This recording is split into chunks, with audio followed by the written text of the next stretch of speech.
How to find your wallet address in Binance.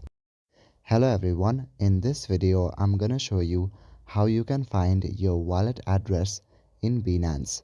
Firstly, launch the Binance app on your device. If you haven't verified your account yet, then please verify. Right now I'm just gonna cancel this. After opening, make sure you are logged in to your account. Now here on the Binance app, you will see an interface like this. At the bottom, there are different tabs and options. From the bottom panel at the very last, you will see the portfolio option. This used to be the wallet option, however, it has been changed to portfolio.